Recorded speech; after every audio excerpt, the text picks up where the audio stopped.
Everything you need to know about the Las Vegas Grand Prix. We are talking about the penultimate race of the season, and everyone's got questions about what on earth are we going to be looking forward to this weekend, Tom Bellingham. There's a lot to talk about, and I don't think this is going to be a straightforward, chilled weekend for many reasons. No, I think this could well be one of the craziest Formula One races in terms of like the whole build up to it and everything to ever exist. Whether that's a good or bad thing, we'll dive into, and there's a lot of opinions on this track, and yeah, it's going to be interesting because boy, has there been a lot of chaos and craziness already, and we haven't even started racing there yet. And this isn't actually the first time they have raced in Las Vegas. It took place back in the 1980s at a different track, which was essentially in a car park. So if you want to find out more about that particular race, we have done a full podcast about it over on our Patreon, which is our short view Back to the Past series. So if you want to go and check that out and find out the absolute, let's race in Vegas. And it's very less glamorous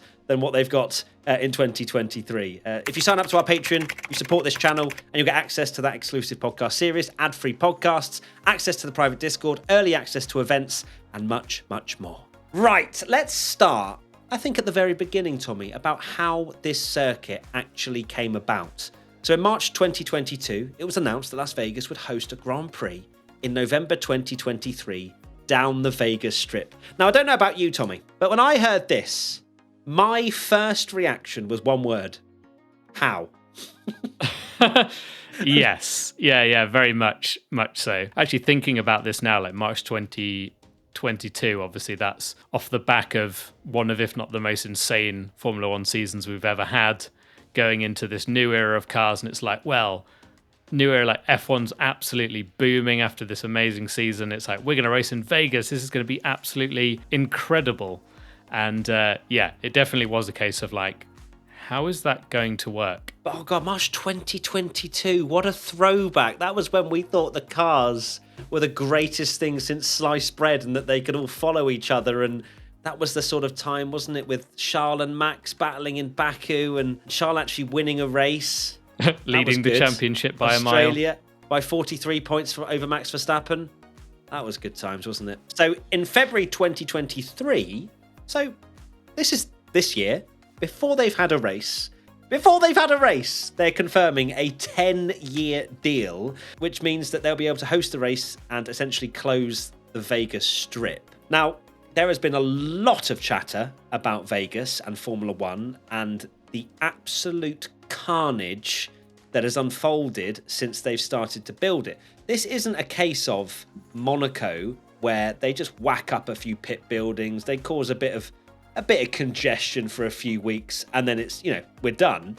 They've had to resurface everything. They've had to build these absolutely enormous grandstands. They've essentially changed Vegas. And look, I am putting myself into a Vegas resident that does not give a flying bleep about Formula One. And my beloved Vegas Strip, with so many amazing features, have been boarded up, blocked, and so on and so forth for months on end. And this is going to happen for 10 years. Yeah, it's going to take a long time. Obviously, we mentioned Monaco earlier, and like you said, Monaco's been doing it as well for years and years and years. Especially, I think modern Monaco, it's like clockwork. They know exactly what they're doing, and it's also not the busiest place in the world, I guess, and they're kind of used to it. Apart from that queue for the train station, my God, Tommy, don't. when we tried to get that train, that was mad. That was a train that wasn't out to Nice and yeah, one lift that takes you up to the top. So Monaco's not perfect. Vegas has had that level of chaos, I guess, around the whole weekend. You only have to go on TikTok and Instagram, and there's a few YouTube videos out there of residents that are just like, what on earth is going on here? Because at first I was kind of like, these people complaining about a touristy kind of event going on when you live in Las Vegas. It must be really bad for because this is the place that has this kind of thing all the time. It must be horrendous for them to be complaining that much, because it's just affecting people's lives. And I think the worst of it appears to be the fact that people can't, you're not going to get a view even if you live there. Whereas Monaco's a bit different. They kind of put barriers up and stuff, but Vegas, it's very much like, put the boards up and all that kind of stuff. Question from Oshalaka.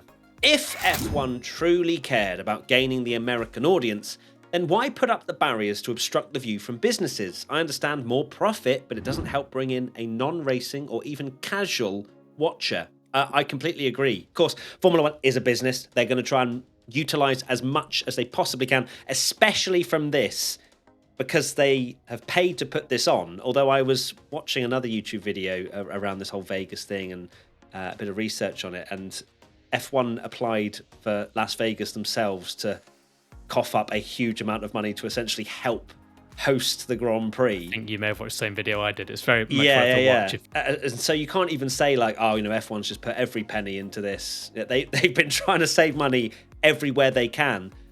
And I wonder whether there's a slight bit of believing Formula One's further ahead than they actually are. And they're like, well, naivety. America's taking it on now. Yeah, a bit naive, I suppose, in that sense. And I still feel like there's a lot further to go with Formula One and America to really, truly be embraced as a sport in the long run. I'm not talking about the short run. That's great. But Max Verstappen's starting to dominate. Fans will turn away because we don't have that chaos of 2021. We don't have that drive to survive drama going on every single race weekend. What happens if we have a period of 5 years where someone dominates? So for me, I'm completely with Oshalaka here, saying that why don't you just embrace the whole thing? You're charging an outrageous amount just to be there anyway. Still put up the right parameters in order to not cause massive congestion in certain parts where people might be peering over a wall or something. But you have to integrate rather than be like, well, the circus is here. You have to pay $1,000 to get in, or you're not even getting a sniff of it. Also, one way to, I guess, compensate the residents that have had to put up with the chaos, because we've not really gone into too much about it, but I think if I was a tourist as well going to Vegas and I didn't, like I say, know anything about the Grand Prix, a lot of the landmarks you can't even see. They've chopped down trees and things like that, and it's all just boarded up, and you've got to think, this is one weekend, like all this for one weekend, and it's going on, and you're the amount of tourism that a place like Las Vegas must bring in must be absolutely insane. And yeah, you're kind of covering it up. Surely a good way is for these residents that have been making all these videos and YouTube videos and stuff about like, this is an absolute joke. I'm not going to be able to stand this for another 10 years. It's absolutely ridiculous. The traffic's awful. Like, can't get to work, can't do this, can't do that. Is make them fall in love with F1, right? Exactly. Surely. And they're going to be the exact opposite of that. Yeah, when they're going to hate their commutes are 3 times as long to go to work. They were saying that there was not only the road that they try and get to, sometimes they'd then divert and go to the road along. But then there's also works going on for 4 roads along. And it's a massive thing that's going on here. It's not a small track. It's not a Monaco. And for that, I can see why it's turning away a lot of Vegas residents. Whether it's genuinely going to cause a negative outcome overall, I'm not so sure. Depends how good the weekend is. Yeah. But the actual people there, I can understand why they're so peeved off. From everything I've seen so far, it is very much a kind of, it feels like they've tried to do a Monaco and they're realizing how difficult that is, basically. Yeah, they tried to do a Monaco in one of the busiest, craziest places, being Las Vegas, on the actual main strip. They've gone, how hard can we make it? Yes, that's essentially what Formula One have done. I've actually seen recently, Tommy, that the ticket prices and the hotel prices have plummeted. And I've actually gone and bought my mum and my sister access to Thursday so they can go and watch practice, because it was so much cheaper than what they were trying to flog it for. Now they've realised, oh God, no one's coming. We've overpriced this by about 3 times. Yeah, the ticket prices I've seen dropping. There's a lot of hotel prices dropping because I think they expected all these people to come and they could just pay the enormous fees that it's costing Formula One by essentially having lots of rich people come and want to be part of it. But it's quite clear that that's not gonna be the case. So maybe they do need to start letting some of the residents see, so there's enough people there. And also, I think, we said about the naive approach, but it's also quite an arrogant approach, I think, as well, with how high they've tried to price this Grand Prix that's never happened before. Yes, it's the inaugural Las Vegas Grand Prix. Well, technically not. There was one in the car park. But there was, of the new generation. Yeah. Okay, cool. It's really great. and everything, but you're pricing out a lot of people that might, like true F1 fans that may want to go and visit Vegas on a once-in-a-lifetime experience, have to pay thousands upon thousands of pounds just to be able to go and experience it. Why would they? Go to Hungary. You know, you get in for a couple of £100 and it's one of the best experiences you'll have. Let's take a look at the track then. Oh, I feel like Crofty there. Let's take a look at the track. It's a 6.201 kilometre circuit, anti-clockwise, 17 corners, and a 1.9 kilometre straight. What do we think? What's your first thoughts, Tommy, on the track? My first thoughts are that it's very unique, and I've seen a lot of people complain about it, right? And my first thoughts were actually that it kind of felt very similar reaction to something like Baku, right? When that got announced, everyone was like, what a joke. What is this track? It's just a massive straight and loads of 90-degree corners. It's absolutely ridiculous. And then there were 2 banging Grand Prix, and suddenly it's everyone's favourite race in the whole wide world. And then they had 5 terrible ones, and they're like, oh, no.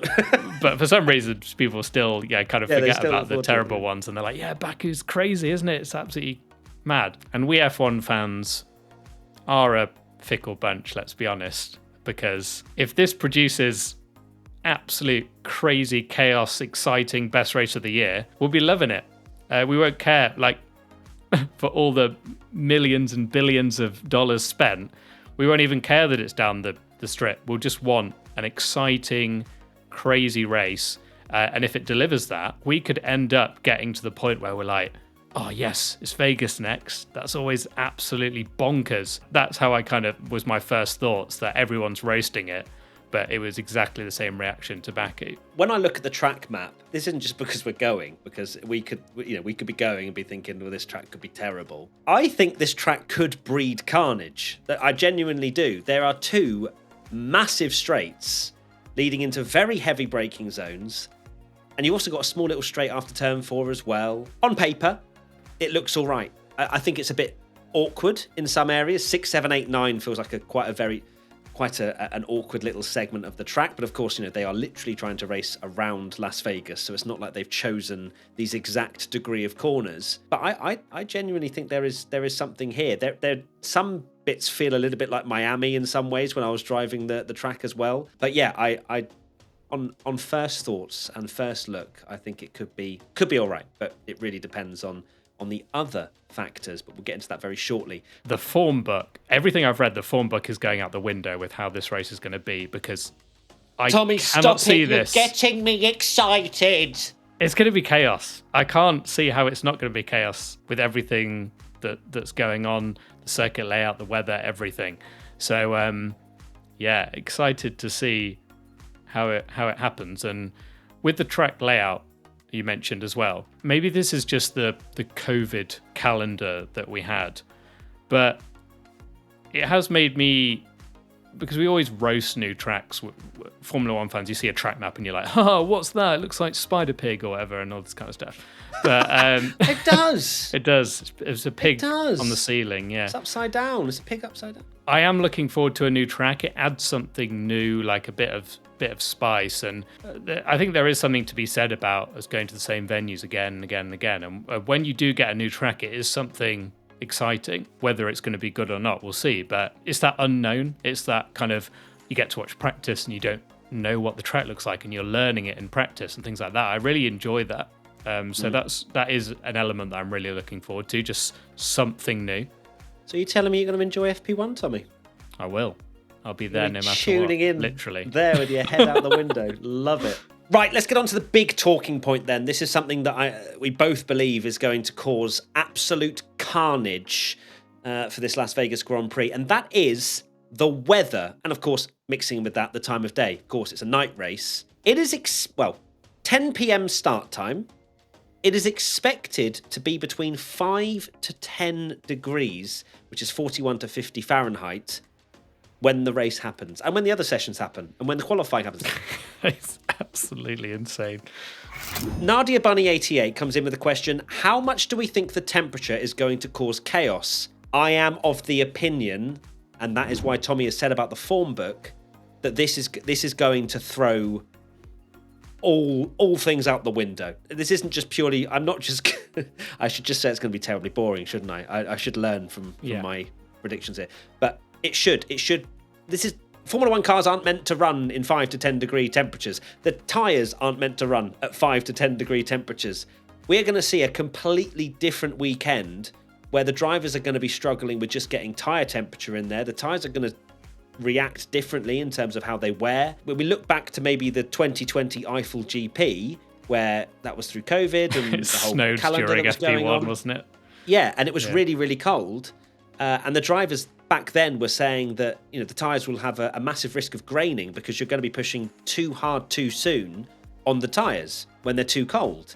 But obviously in qualifying, you need to go fast at some point. So I'm also, my brain's going mental here where I'm like, wait, well, could we see more than one lap before we then go for a hot lap? Could we maybe even see, do you remember a few years ago when the mediums were sometimes used as the fastest tyre because you can do a few laps and then go for a flying lap? The softs might not work in qualifying the way that they expect. So many unknowns that if it was a sprint, I genuinely think Logan Sargent podium. I don't see how this race cannot be essentially like a Turkey 2020 times 10, because the weather, like you say, right, 5 to 10 degrees is going to be absolutely freezing. Formula One cars are not made to run in those conditions. Coldest ever Formula One race was 5 degrees, but that was in the late 70s in Canada. But like you say, we have seen it at the Eiffel GP in Turkey where it's been a bit colder. I can't think of a worse track layout either for a cold race.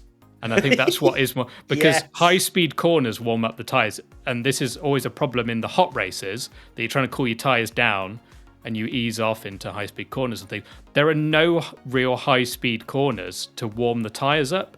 So if you think 10, 11, that's probably 10, 11, maybe in 12. So they're going to have to essentially cook their tyres through 10, 11 and 12, because the long straight, they're going to be on 2 kilometres straight doing absolutely nothing. The tyres are going to be cooling down like crazy. And then they've got to go into a really heavy braking zone on a new track surface as well.